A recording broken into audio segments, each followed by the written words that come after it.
Welcome to the How HR Leaders Change the World podcast. I'm your host, Cecilia Crossley, and each week we explore how the work of HR leaders is also creating positive social change, contributing to the UN Sustainable Development Goals, goals which the world's companies are increasingly understanding the urgency of achieving and investing in the action required.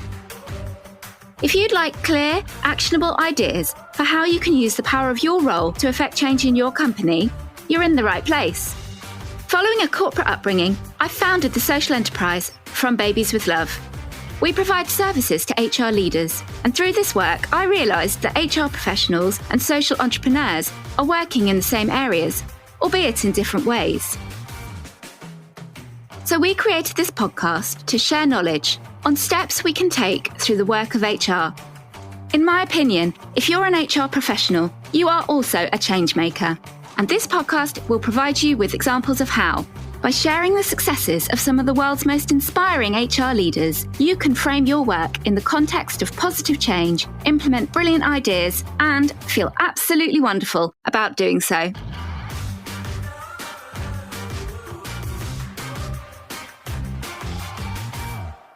A big welcome to Antonio Calco Labruzzo, who is Global Head of HR at Takeda, which for anybody who is listening that is not in the pharmaceutical industry, just to share with you that Takeda is one of the biggest pharmaceutical companies in the world.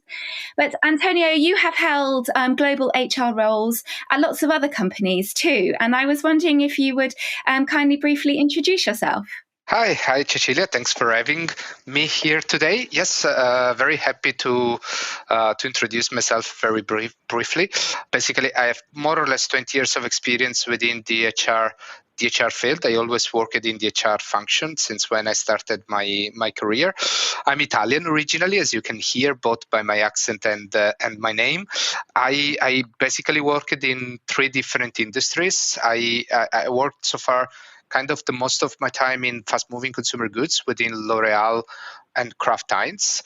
Then I worked in Vodafone, and then I worked in General Electric Healthcare and in pharmaceutical industries as well as Takeda is today. Brilliant. Thank you, Antonio. And thank you for also it was lovely to hear you pronounce my name in the Italian way. It's originally an Italian name, of course, so that's a lovely way to start. But also, I'm really pleased to have you here today because when we're creating this episode, the world is still grappling with the coronavirus pandemic. The vaccine programs are rolling out at different speeds with different challenges around the world. And as you know, this podcast is all about how HR leaders change the world. And so, of course, in the pharmaceutical industry, you know, what an enormous change in the world the pharmaceutical industry is creating right now over and above its normal impacts due to coronavirus. And so I'm really looking forward to hearing your thoughts on, you know, what the role of HR and how you lead your HR function and the contribution to that's making. It's such a unique time, isn't it, in that context? So with that, may I dive into our 5 questions that we ask our HR leaders? The first of which is, as an HR leader whose influence creates social change, what do you feel has been your most impactful action to date? Oh, that's a great question, Cecilia. Thanks very much for asking. It's, I wouldn't necessarily pick one single example, even though I might mention a time in which we had to deeply reorganize one of the plant in one of my former companies and to really make the reorganization in a people-driven way rather than just a business P&L driven way was, of course, impacting people's lives. So every day in my role, I have the pleasure to bring on the table the people side and the people angle of the story, which is fantastic. And that's for me where I think in my role and everyone having a role in HR, but at the end of the day, anyone in a managerial position, because I always tend to say that everyone that is managing people is a little bit of their time, so a portion of their time, an HR person. That's where we can make a contribution. So it's more in the little actions that we do every day. It's in the little decision that we take every day that we can change people's life. We don't have to wait the big project, the moment in which we are having like 2,000-3,000 people in the scope of something that we are planning to implement in our organizations, but it's in changing the way we take decision every day that is changing people's lives. That's my humble opinion on this area. I really am interested in the answer that you gave there, because I've recently learnt the phrase micro moments. I think it's come across from the tech industry, the internet and social media companies and e-commerce companies, and I've heard it described as an intentional moment, very small gesture or action, where preferences are shaped and decisions are made, which I think is really interesting to think, isn't it, in the context of work and what's on our to-do list. And sometimes it's the smallest things and that are most impactful. And it really relates to the work we do at From Babies with Love, because the services we provide are, in the grand scheme of things, very small gestures, but highly impactful. So it's interesting to hear you describe how that more broadly within HR strategy, that approach can create the biggest changes too. Do you have a favourite example in your experience where something you considered to be a tiny thing actually had a really big impact? Yeah, I can use. I think in the last 12 months or so, we have plenty of examples in these areas. We all have switched on, if not fully, predominantly virtual based work environment. And we all have seen the changes that have had in all our lives.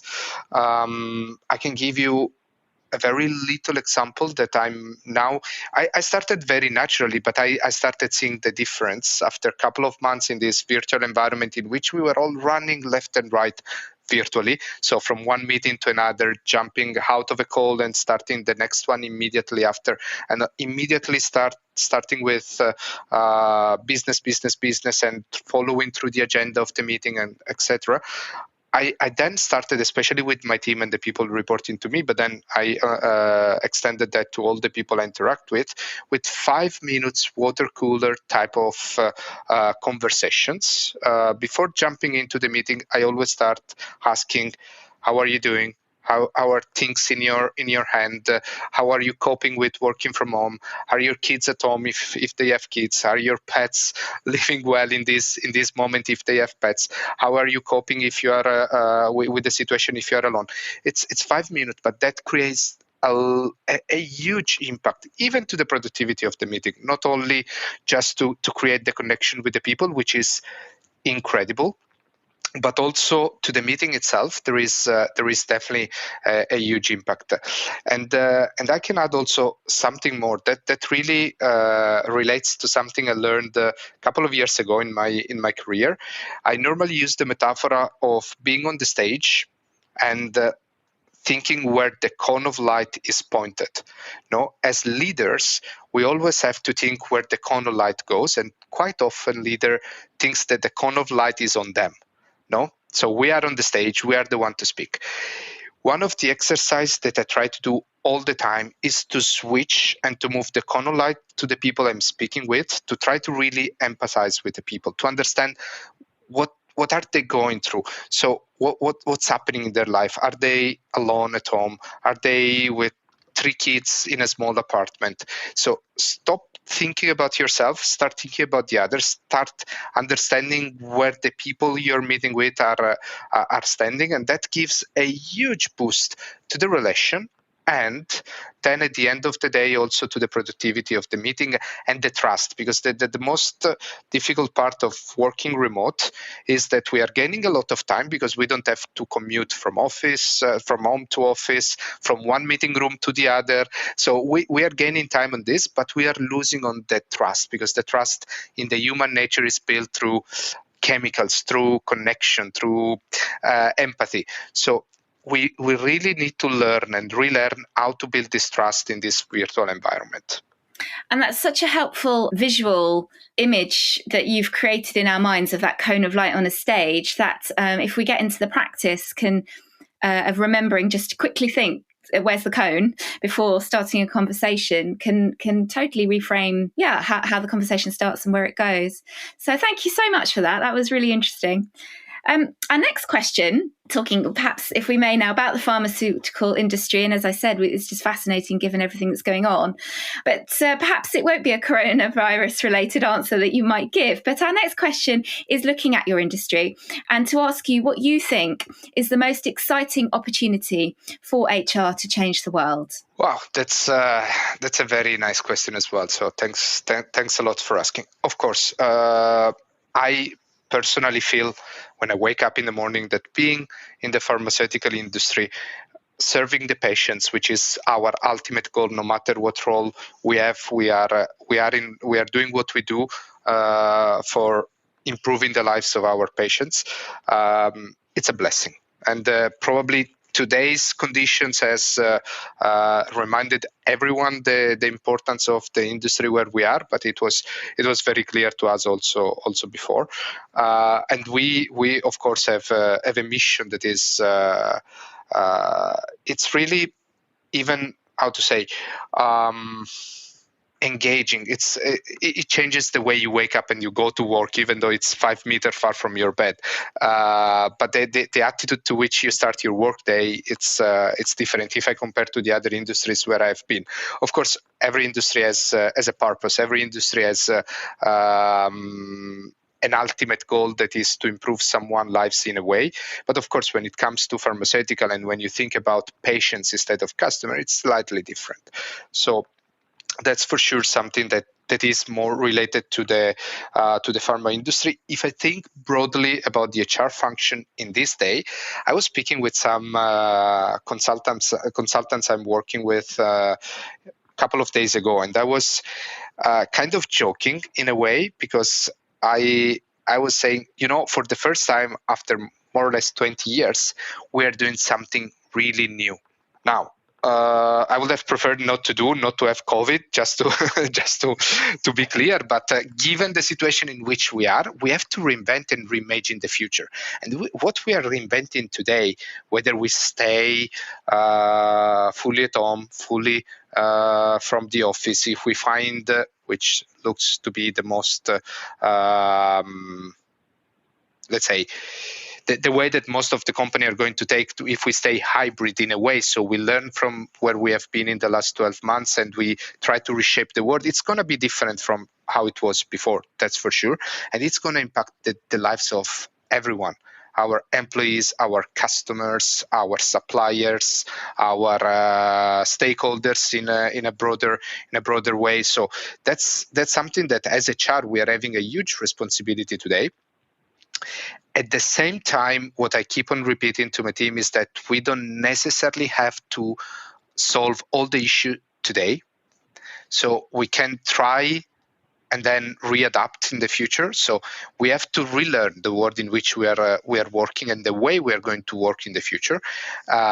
So it's the more important thing in my view is that we stay agile, we try new solutions, we understand what the real needs are. We try to put together win-win solutions in which everyone is having some benefit of this situation, from this situation of working from home, but a lot of people are also struggling with this situation. So we have to put everything into the equation. It's not an easy equation. So we have to go step by step and try new solutions. That it's the first time that we lead the world, because it was not like this before.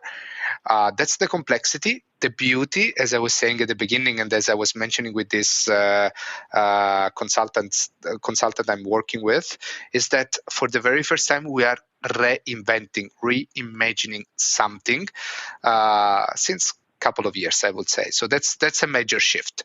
We have at the same time, as I said, the responsibility and the beauty of doing something new.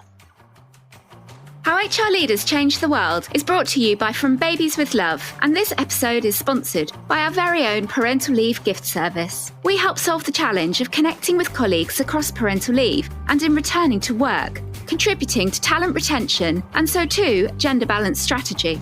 From Babies with Love donates 100% of its profits to orphaned and abandoned children. Your beautiful, sustainably sourced From Babies with Love gifts come with the story of how your company is also helping a less fortunate child, creating meaningful engagement. We transform spend that so often already takes place on flowers or products that don't have the Sustainable Development Goals at their heart. We transform that spend to become a consistent, inclusive and strategic part of your working parents programme.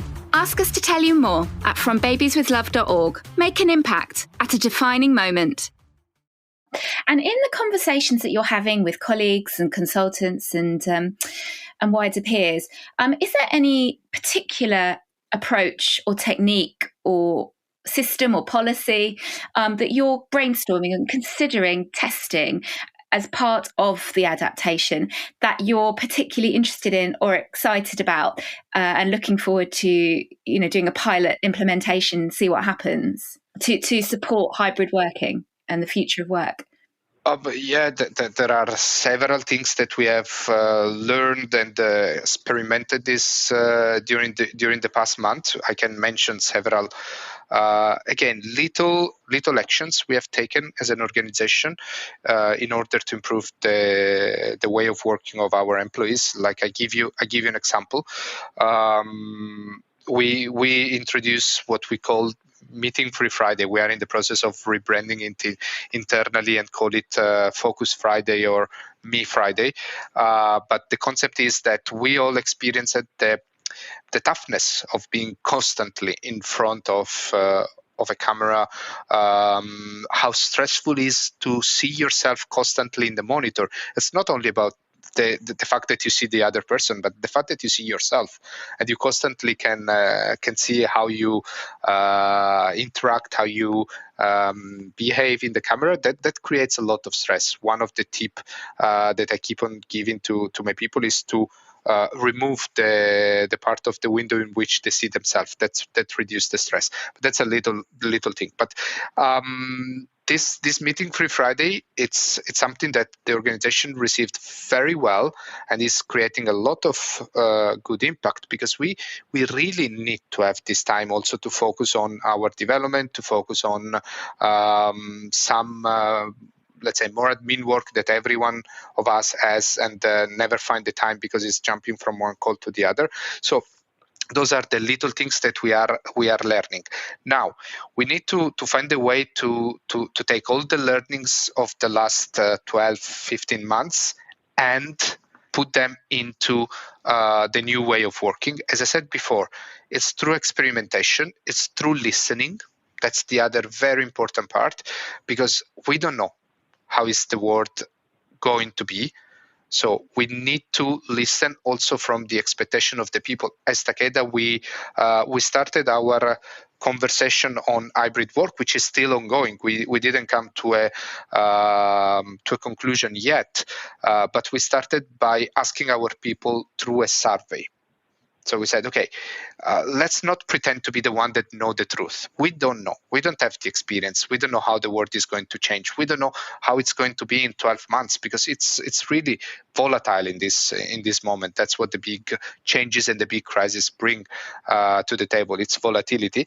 Let's start from listening to our people, but really listening. So we asked it through a survey, two different set of things. The first one was how they felt. So that was the care survey. How could we take care of our people? And the other one was how would they expect or imagine the future of work?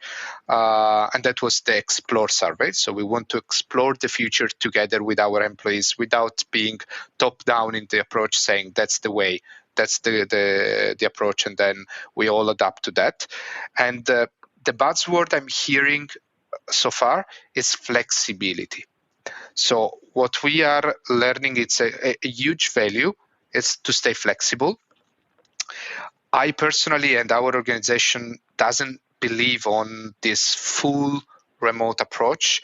I've seen a lot of organizations that started with this very bold statement, we will stay fully remote forever, like especially in the tech industry, already moving back and say, yeah, you know what, culture is better built in a face-to-face interaction.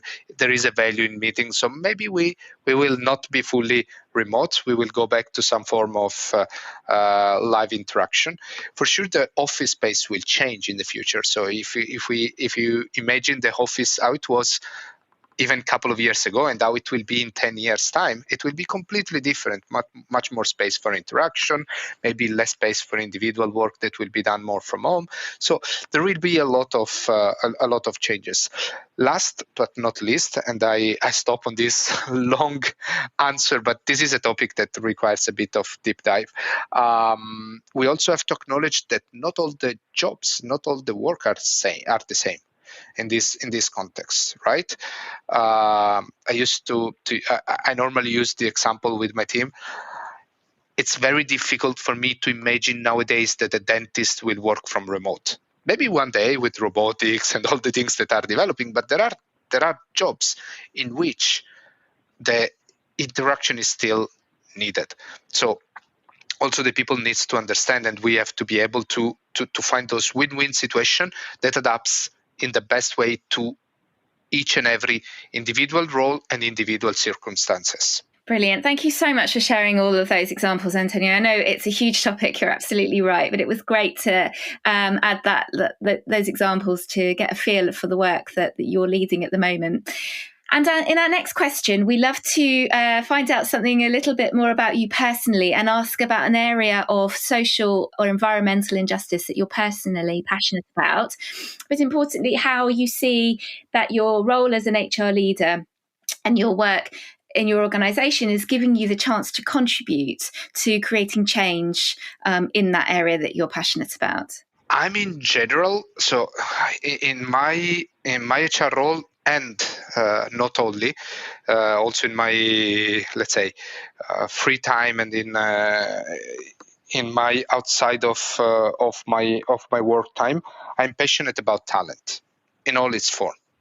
If you also look at my experiences and my career, I kind of I can split my roles in two different types. One is a generalist, like the one I'm now. So a generalist type of HR that takes care of all the spectrum of the different activities. And I keep on saying that HR is a fantastic job because you do like 3, 4, 5 different jobs in one, sometimes even in the same day. So you wake up and you do a bit of a psychologist, then you become a lawyer, then you become a business person, and then you become again a psychologist and a lawyer in the same day. So depending on the topic. So there are several different aspects in the same role, and that's the role of the generalist. But in more or less half of my career, I've been a specialist, and I've always been specialist in talent management because that's where I also think that the HR can make the most of the difference in the organization going forward. So that's one of the key areas of the HR and the people agenda in general. When it comes to talent, and when it comes to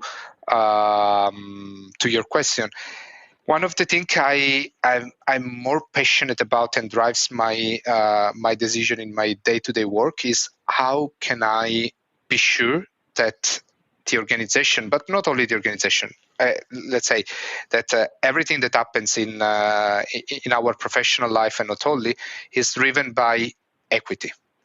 So how can I ensure that everyone has the same opportunities, that everyone can decide whether to pick the opportunities or not, whether to invest on their talents or not. But if there is something that I always struggled accepting, is that not everyone is given the same opportunities. Not everyone has the same chance to leverage on their talent. And that's where I try to focus my activity as well. I'm proud to say that this week in Takeda is the week of diversity, equity, and inclusion, and this is a topic that is very close to my heart. We are aiming and hosting a lot of basically constantly seminars and webinars on the topic, and we have a huge commitment from our group CEO to the leadership team and all the level of the organization. And for me, that goes very close with what I was saying, and the talent and the quintessence of what talent means in an organization. For me, democratizing the access to talent development and the opportunities that people can have within the organization, it is really key. Broadening that's also something, even in the private life, we should try to do, and give everyone the chance to be given the same opportunities. Yeah, and I often feel that the topic of equity, diversity, and inclusion, you can link to all of the Sustainable Development Goals, the broader societal change of the work that happens internally in large companies has massive effects in the community and beyond. And I'm going to ask you more detail, if I may, about all the work that you're doing, because our next question is to hone in on how you've best used your position to create a more equitable and inclusive environment at Takeda and or in the other companies earlier in your career, throughout your career, but also importantly, relating that to initiatives that drive equity and inclusion and at the same time are delivering your business goals. It would be wonderful to hear some of your favourite examples. Yeah, sure. And as I said, I'm very passionate about the topic. So stop me if I go too long with my answer, because I know I can be a bit wordy on this one. As HR, as an HR function, I think the biggest goal we have and the biggest way we have to change the score in inclusion and equity, and of course diversity, because the three goes very well at the same pace and in the same direction, is not only by leading the content and by leading the processes that you build in order to improve your organization, but by empowering all the managers in the organization, as I said before, becoming 10% of their time, 15% of their time, no matter, it's not a matter of ratio, but it's a matter of concept, becoming the lead of the topic in their organizations. I've seen quite always HR people trying to grab the topic, trying to say, this is an HR topic, I own it, I build the process, I lead the processes in order to make that happen in my organization, whilst I'm kind of the opposite in this way. I always build and drive and lead processes to be not only executed, but to be owned by the managers in the organization. And I have the luck of having leaders in the organization that are really willing to take the lead on these topics. But that's the biggest example I can give you in this space. In Takeda, for example, I can give you a very practical one, because I understand that what I've said so far, it's a bit theoretical. What we have done in Takeda, in TBS, in the organization called Takeda Business Solutions, is that we democratized the artificial intelligence and robotics knowledge. So what we call Ninja program. So everyone in the organization, we started from acknowledging that we had some skills, and that those skills will be really making the difference in the next 5 to 10 years. That will be probably what will give people the possibility to enhance their career and to stay on the cutting edge of where the labor market will go. So we said is, what we said is, we have these skills, we have these competencies, we know that will be key for the organization, but also for the people in the future. We developed this program called Ninja Program, and in a nutshell, we democratized the approach. We said to everyone, if you are interested to know how to develop a bot, just raise your hand and roll for the program. You will receive the training, and you will be able at the end of the program to develop your own first bot. And we are not putting any boundary and any limitation based on the role, on the seniority, on the future development opportunities of the people. Anyone from PAs to very senior people are enrolling and are being trained. We had more than 300 people trained in the last year, and that's creating an impact. In terms of competencies, we had countless number of boats developed. I cannot even count the number of man hours that we saved by automatizing repetitive tasks. But more than that, it's creating a culture. It's creating exactly what I said before in terms of giving everyone the chance to develop on their own talents. Then there are people that just take the training, develop one boat, and all finish there. There are people that are inventing number of boats. They are getting passionate. They are discovering a new passion for themselves, and that's all we, in my humble opinion, have to do as HR leaders in order to shape the culture of our organizations. I really love that example, Antonio. I don't actually know what a bot is. My technology knowledge is so bad. But the way you describe it and hearing your passion for the democratization of the opportunity to learn and the impact that's having culturally and the actual output of the course sounds so wonderful that you make me want to come and do it as well, even though I have no clue. Sorry to interrupt you, but that's exactly also where we start our conversation with our employees. The comments that most of our employees going through the process share with us was, I cannot believe I invented a bot.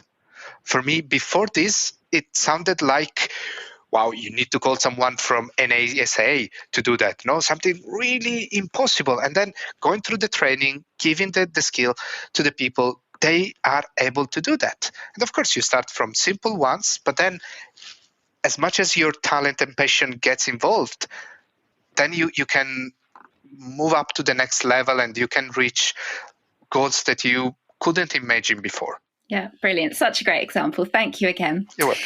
So our final question, Antonio, is where it's quite a hard question because we're asking for just one thing. And that's because we like to leave the listeners with something really quite manageable and tangible that they might consider implementing in their own team or their own company. So really something that is possible to put on a to-do list. And so it's one specific action that you would like to see all your peers, all HR professionals all around the world. What would you like to see them do that would make a positive change for the world? Wow, that's a very broad question, and as you said, the most difficult part is to find only one answer. The first one that comes to my mind is to care more about the others. In our daily jobs, in everything we do, we tend to start, and that's the way we sort of grown up a little bit in the business world, thinking about, I have my individual goals, I have my objectives, my team has his own objectives. I think about my objective, I think how I can achieve it, and how can I excel in my space. And over time, we tend to forget to care about others. Others' goals in the organization, others' lives outside the work, others' whatever. But caring, it really goes very far. It really changes the world. Caring about the others, starting by giving before asking. Giving back, giving to your colleagues, asking the right questions, asking how the people feel. That's all about caring, and that's the main thing. If I could change by doing like this with my fingers, it's that, and of course that has an enormity of implications in our daily work. I was reading an article the other day during the weekend about, for example, a hidden impact of this pandemic is that most of the charitable causes and volunteering has suffered a lot because they couldn't organize events to raise funds because the people couldn't leave the apartment. So a lot of people that used to volunteer as Honestly, the idea started because I was also used to do quite a lot. It's never a lot. Some volunteer activities, and I couldn't do because we couldn't leave the apartment. We couldn't. It was not safe.